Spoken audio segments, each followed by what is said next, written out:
There's a lot to think of when setting up your classroom.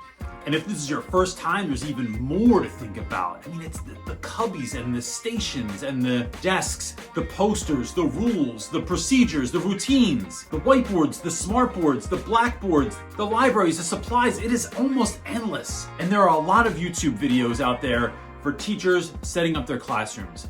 But today I want to give you 5 ideas that are going to transform any classroom that you have and take it from ordinary to extraordinary. Funny thing about classrooms is you feel like if you get your classroom decor wrong, which you already have like the smallest amount of time ever to create, right?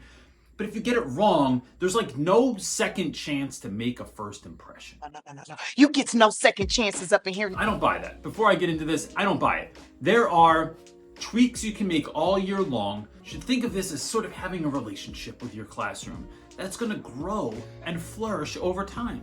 And it's gonna get better and better and better. So the first thing I wanna tell you is don't try and conquer everything at one time.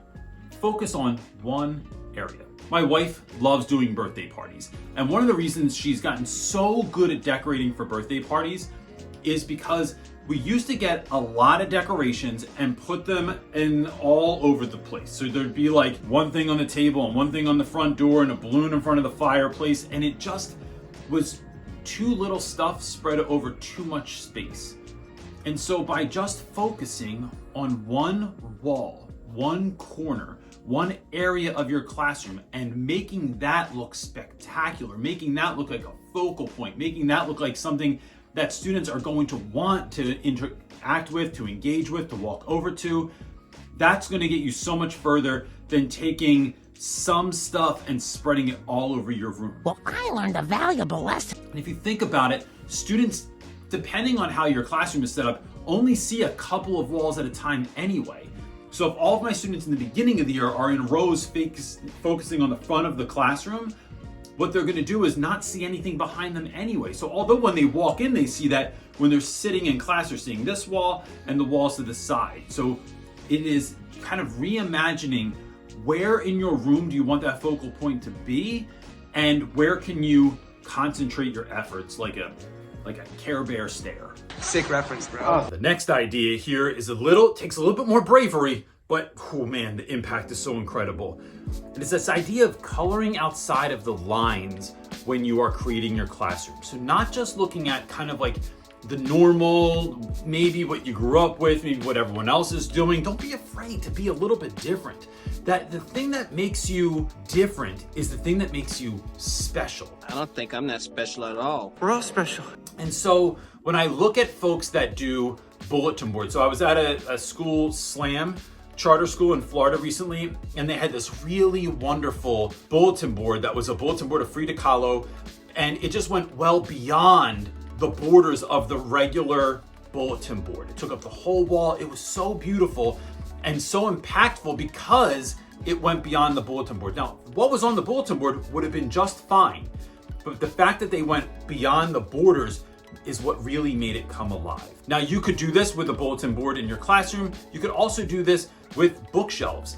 In my classroom, my bookshelves were surrounded by a bunch of flying books all over my classroom. I actually forgot that was there. So that wasn't even planned. So anyway, flying books. And the idea here is that I wanted reading to come alive. I wanted books to look cool. I wanted them to look interesting. And I've seen any number of images over the years of folks that made their books like come alive, come off the shelf, get onto the wall, and like they wanted you to read them. And I just love this idea. Could also look at the parameters of other things, like could you paint your walls, right? Could you just not have what is regular in your classroom, but paint a section of the wall, paint a whole wall? What could be a seat in your classroom? What could be a place that students could get into the learning that they're doing? Maybe it's a windowsill that you put a cushion on. Maybe it's a box that you made like a reading fort in. A couch, a beanbag chairs. It's just something that's going to make a small part of your classroom that didn't look like it was for work. It didn't look like it was for reading. It didn't look like it was a place for teams to meet. That now you're looking for opportunities around your classroom that are going to make your classroom into something extraordinary. Before we get into our next one, I just want to say this would be a really great time for you to hit the subscribe button, hit that little bell, because what that's going to do is let you know every single time a new video comes out, so you'll be in the know. Also, if you can just hit the thumbs up thing, it does something in the YouTube world that lets more people know about what we're doing. And what we're trying to do here is help as many people as possible. So if you just hit the thumbs up. Yes, just do it already. For the next idea, I think something that I don't think teachers do enough of, but if you're looking to make connections with the young people that are in your classroom, showing your personality a bit in your classroom is going to have a huge impact. Did you say how you like to watch me dance? So that could be something small. It could be stuff you have on the shelf behind you. For me, whether it's an R2-D2 that a kid's gonna ask me about, or a Scooby-Doo that a kid's gonna ask me about. These are just little ways of connection that tell the kids, this is who I am. This is what I think is important. This is what I value. This is what I think is funny or interesting or cool. In my classroom, I had a number of posters around the classroom that were all framed, and they were some of the most impactful books from when I was young. I also had a Batman poster in my room, which kids thought was just because I liked Batman, but actually, Batman's what got me into reading. Reading Batman comic books, Punisher comic books, Spider-Man, Daredevil, that's what actually got me into reading when I was a young person. Nerd! So thinking about the music that you like, the values that you have, the things that you think are important, the messages that you want to communicate with kids, that they are important, that they're seen. What could you put in your classroom that's going to share a little bit about who you are as a person?